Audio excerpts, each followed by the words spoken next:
be able to watch the videos online. Helps. Solving rational equations.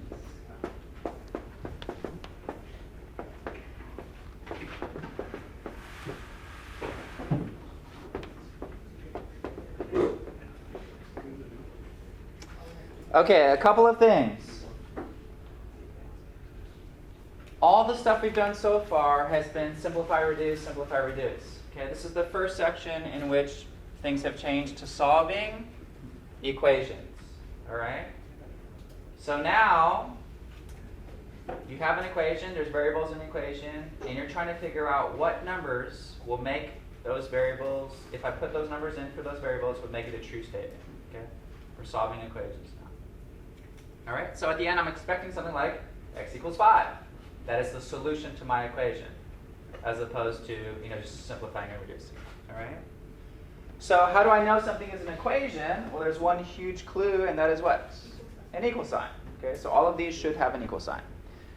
All right, let's do an example kind of before today's material, but hopefully something that you've seen before. So this will be an example problem.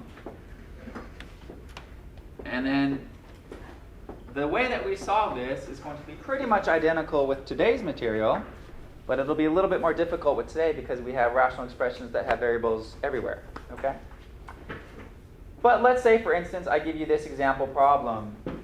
Y over 2 minus y minus 4 over 5 equals 23 over 10.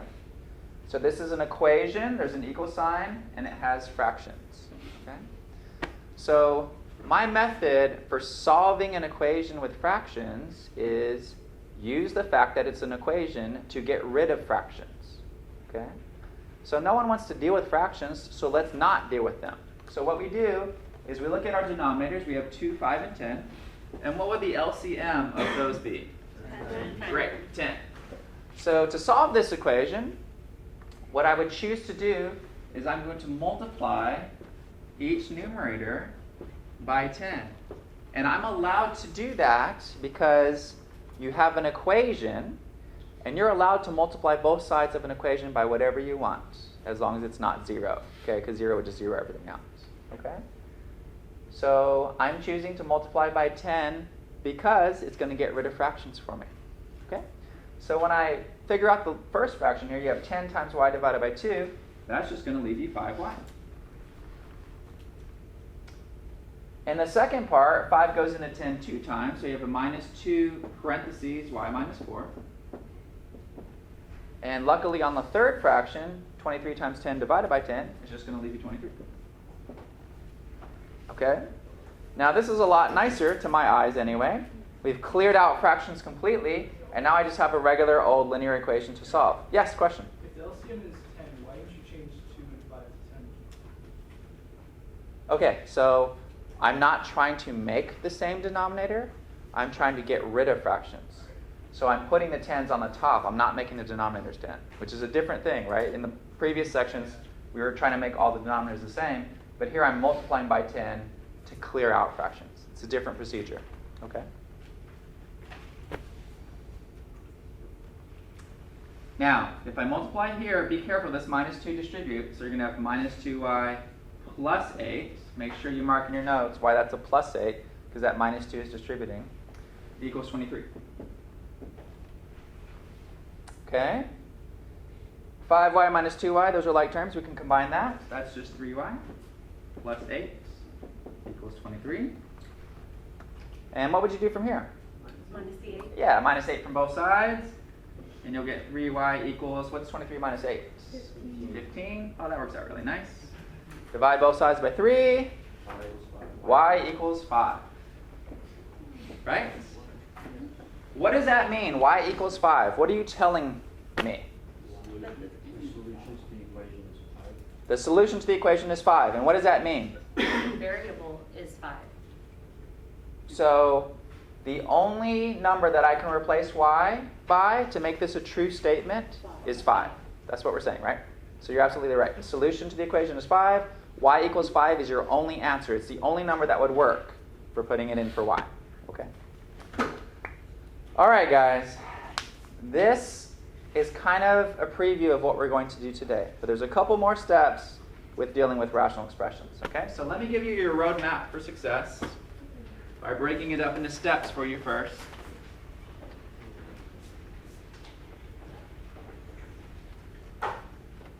The reason why this section is so difficult, potentially, is because it combines everything we've learned in class so far.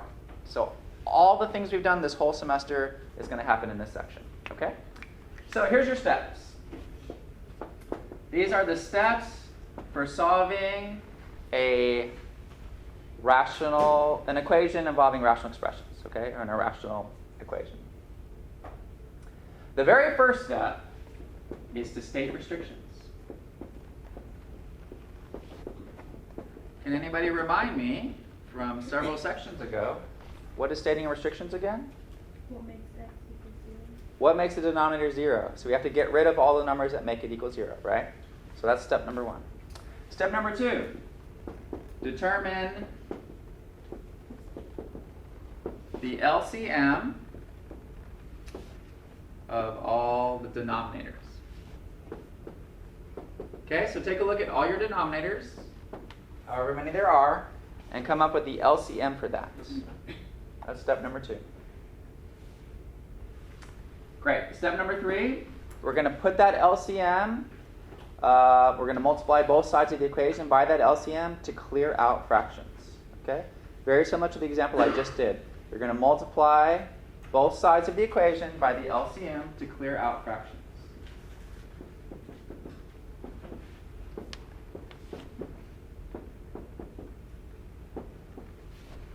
Multiply both sides of the equation by your LCM to clear out, we're getting rid of fractions. Okay? Multiply both sides of your equation, both sides of the equal sign. So all the numerators, all the terms that have numerator. Clear out fractions. Step number 4. Once you've done that, you're going to have an equation that's left. Okay, so we need to solve that resulting equation.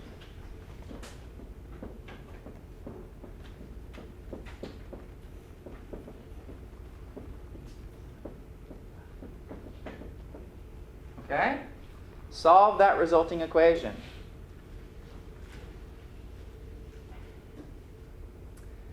This resulting equation in this section that we're working on could be one of two things. It could be in a linear equation, or it could be a quadratic equation. All right? If it's a linear equation, if it only has like x's, 2x, 5x, you get all the x's on one side, all the numbers on the other, and you solve it. Okay? If it's a quadratic equation, if it has x squared terms, how do you solve a quadratic equation? You gather all the terms on one side, you set it equal to 0, and then you try to factor it. Okay? So, I'm going to put linear. If it's a linear equation, gather the variables on one side, numbers on the other. Variables on one side, numbers on the other.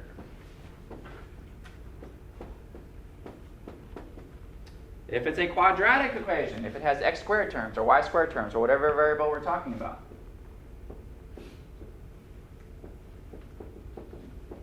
it's a quadratic equation, gather everything to one side, set it equal to 0, and factor it. Okay? Everything to one side.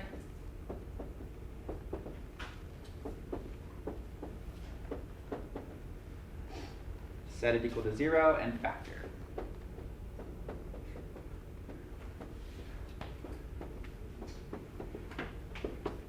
Okay. Step 5. So at this point, we've solved the equation and we have some solutions, right? The last thing that you want to do is check back and make sure your solutions have not been restricted. Okay? So check your solutions with restrictions. So there's a couple of things that can happen, and we're going to see examples of each case. You might have restrictions. X cannot be 2, x cannot equal 5. And you come down and you get your answers are 2 and 10. Well, x cannot equal 2, so your only answer is 10. Okay? Or you could get, your restrictions are 2 and 5. Your answers are 2 and 5. They've both been restricted, so you have no solution. Okay? So there's all little things that can happen. So step 1 and step 5 are extremely important. Make sure you have your restrictions, and then we have to check with our solutions. All right, this seems like a lot of stuff, and it is a lot of stuff. All right? We have to go through all of these steps for every one that we do. Make sure you have those steps down, because that's your roadmap to success, basically. This is how we do it. Okay? I'm going to start with the easiest problem I can give you, and then we're going to get harder and harder as we go through today's material. I'm going to follow these steps each and every time.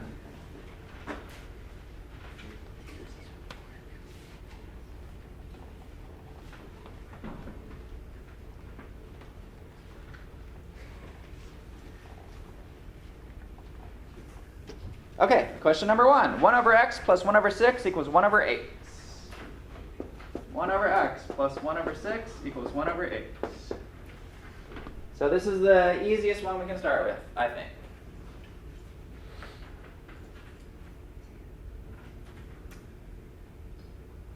What is step number 1, guys? Nope. State restrictions. Right? Step number 1 is state restrictions. Do I have any variables in the denominator? Yes. Yes. 1 spot. Is there any number that would make this be bad? 0. So I have 1 restriction. X cannot equal 0. Box that. That's your first step. Okay? If x equals 0, we'd have an undefined. So we can't have that. Step number 2 is LCM. X, 6, and 8. What's my LCM? 48. 24x. 600. Or 600. Everybody okay with that? 24x. Yes. I take that LCM and I multiply both sides of the equation by 24x. If you have 2 terms over here and 1 here, and they're all fractions, you're basically going to put a 24x on the top of every numerator. That's basically what's going to happen here. Okay? So I'm going to put a 24x here. I'm going to put a 24x here. Now I'm going to put a 24x here. Kind of slide those in. I know it's a little bit weird looking, but that's what we do. We're not getting common denominators. That's so last section. This section, we're getting rid of fractions. Okay? Okay, step number 3. By the time we're done with step number 3, we should have no fractions. So 24 times x times 1 divided by x, the x is reduced, and you just have 24.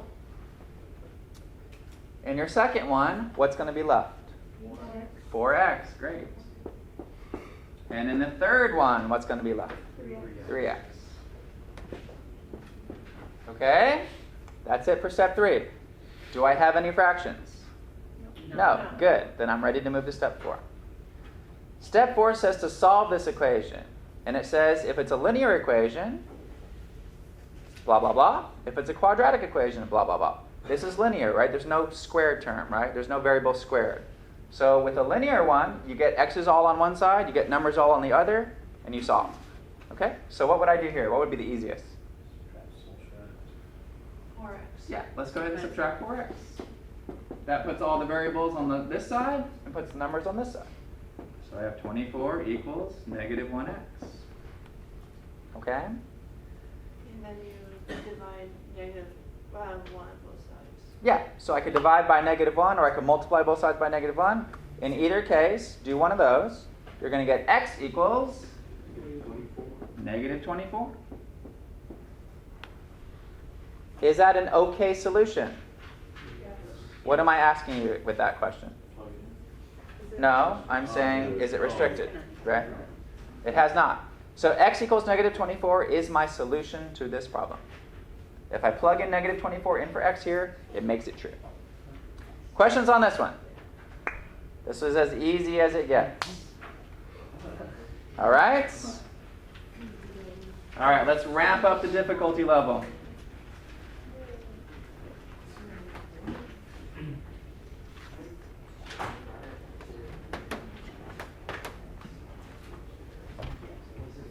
All right, here we go. X divided by x minus 2 plus 3 over x equals 2. X over x minus 2 plus 3 over x equals 2. Okay, this is missing a denominator. I'm going to put it in because I think it looks better. So I'm going to put 2 over 1.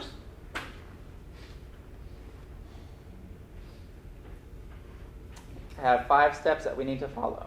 Step number 1 is to do what? State the restriction. Great. Can I just look at these and tell what the restrictions are? Yes. What is it going to be here? 2. Positive 2 And 0. and none right there, right? So x cannot equal to 0 or positive 2. Those are my 2 restrictions for this example. Great.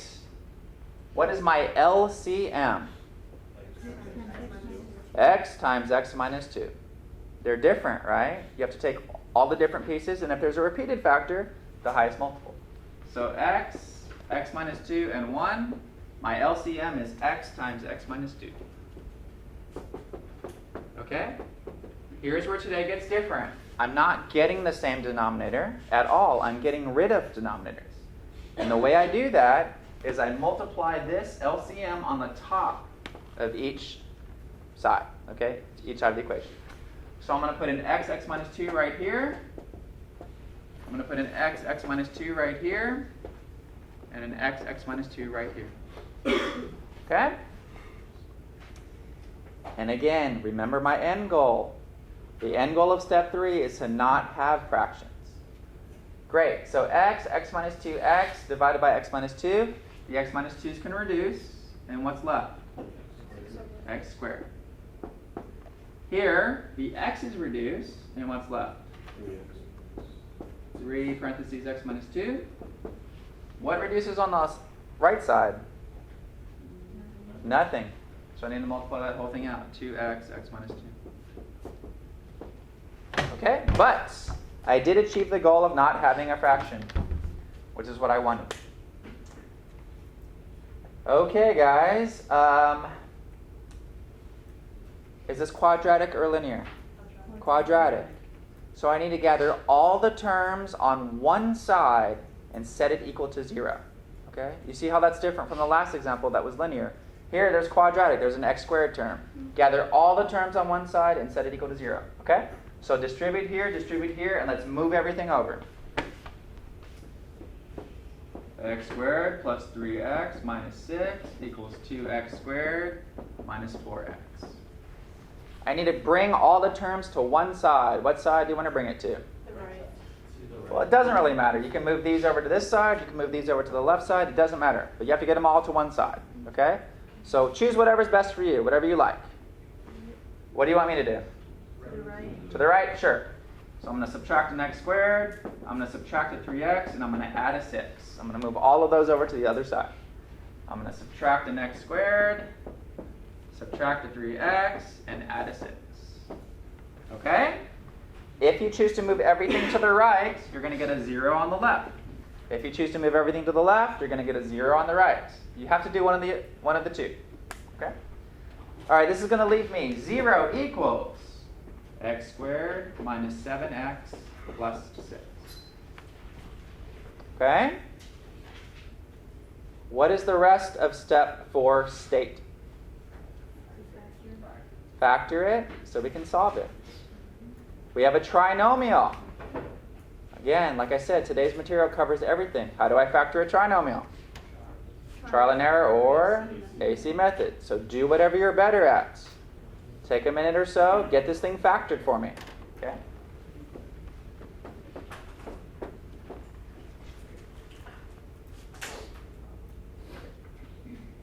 Get that thing factored.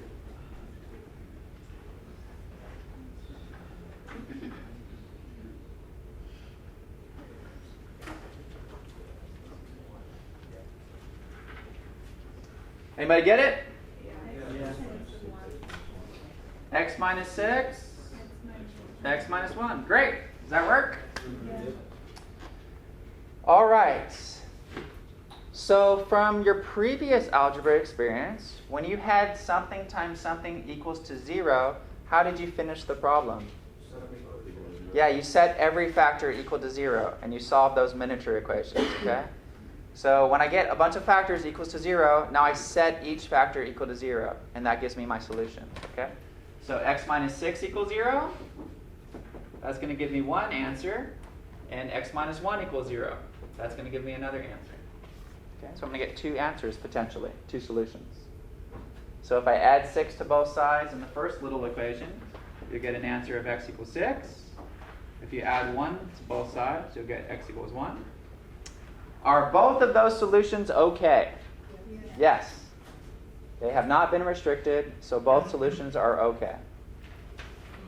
All right? So does this mean that if I plug 6 in, this will be true, but also if I plug 1 in, this will be true? That's exactly what it means. Both of those will work. Okay? How are we doing?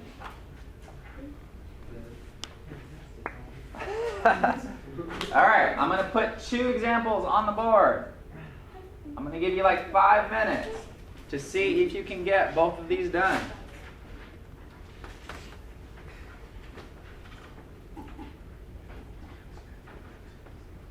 And then after that 5 minutes, we will go over each one together.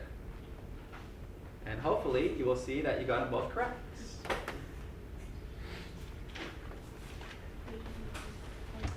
Okay, here's the first one.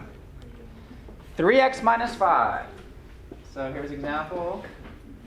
3x minus 5 over x minus 1 equals 2 minus 2x over x minus 1. Okay, that's the first one. Go to work on that one. And then after you get that one done, try this one. X minus 3 over 2 minus 1 over x minus 3 equals 8 minus 3x over x minus 3. Help each other out. Take 5 minutes. See if you can get both of these done following the exact steps that we've been doing.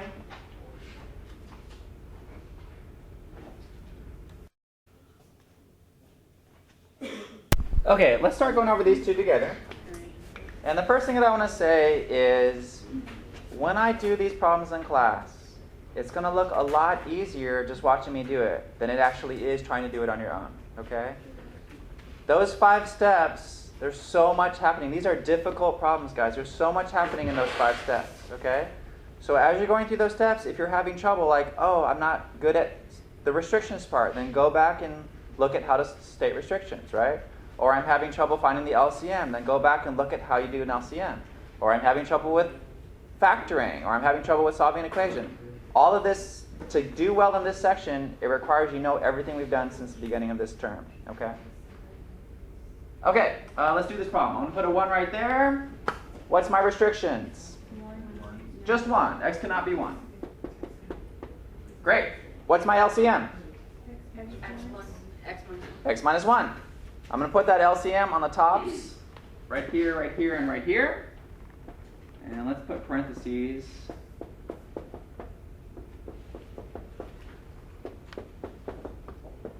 Okay? So I'm done with step 1 and 2. By the end of step 3, I should have no fractions. So what was left in the first term? 3x minus 5. 3x minus 5. What was left in the second term? 2x minus 2. Yeah, so 2 parentheses x minus 1. I'm going to go ahead and distribute that to save a little bit of board room. So that's 2x minus 2. Okay? What was left in the third one? Minus 2x. Don't forget that minus. Great. I'm done with step 3. There are no fractions. Do I have a quadratic or linear equation in front of me? Linear. How do I solve a linear? X is on one side, numbers on the other. Okay? Great. So, well, let's see. I have 3x minus 5. 2x minus 2x, that's 0, right? Equals negative 2.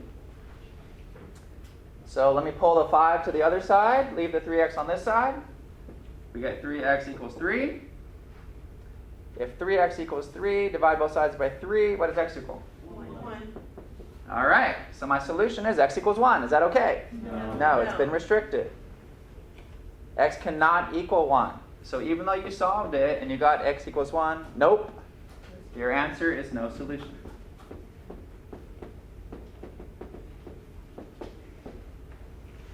Question for you guys. Does this mean that there is no possible solution to this original equation?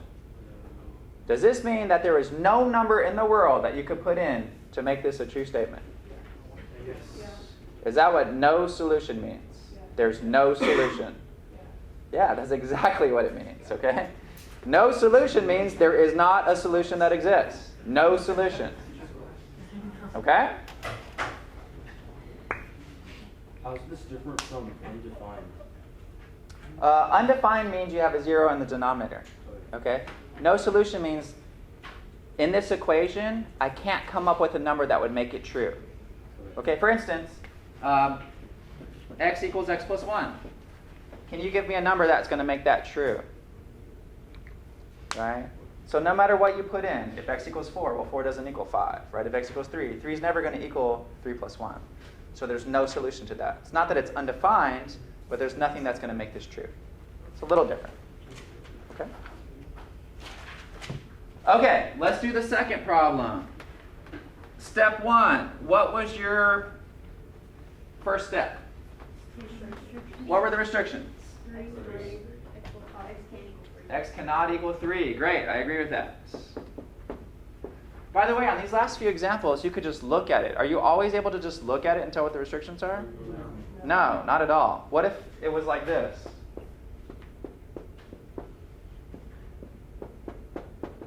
What if your denominator looked like that? Could you just look at it and tell what the restriction is?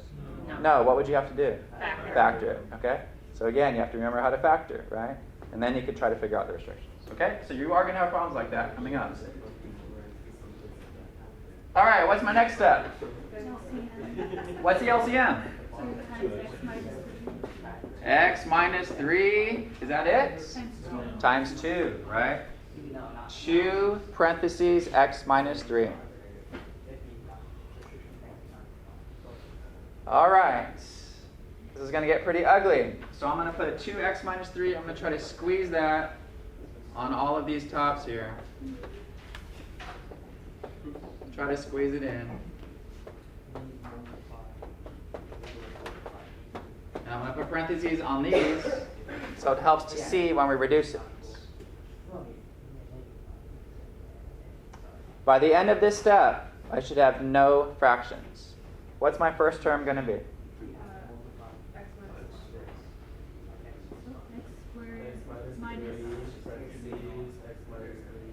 Great. What's my second term look like? Minus 2. What's my other side look like? 16 minus 2 parentheses 8 minus 3x. Yeah. Okay. And then at this point, let's go ahead and distribute. So I got a FOIL here. I got to distribute here. Let's get it to all terms real fast. Okay? And then let's take a look at what our terms look like. So how does this FOIL out? What am I going to get? X squared minus 6x plus 9. Great.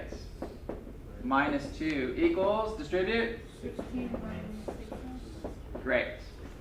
Do I have a quadratic equation or a linear equation? Quadratic. X squared, it's quadratic. So what do? Move everything over to one side, set it equal to 0. Okay, you see how this is our game plan, guys. Like, you have to follow these steps, all right? So I'm going to move everything to the left side, and I'm going to set it equal to 0.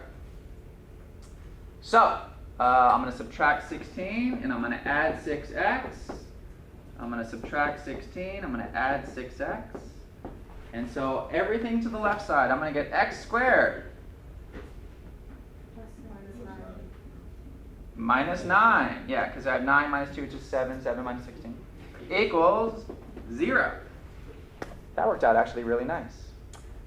If I know how to factor x squared minus 9, and how do I factor x squared minus 9?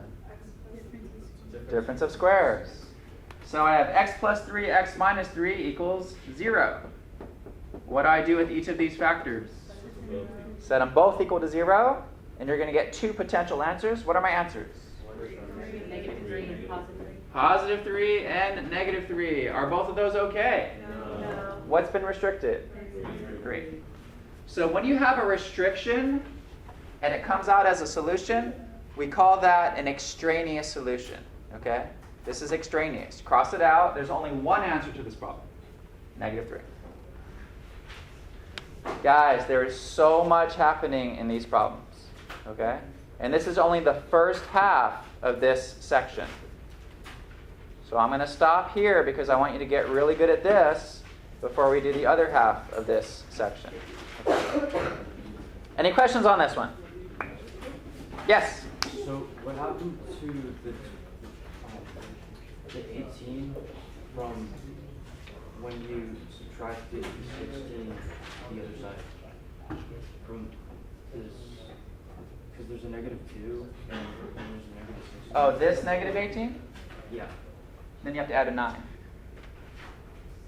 It's just Oh, negative. Yeah. Make sense? Yeah. Yeah, so there are 3 here. Other questions?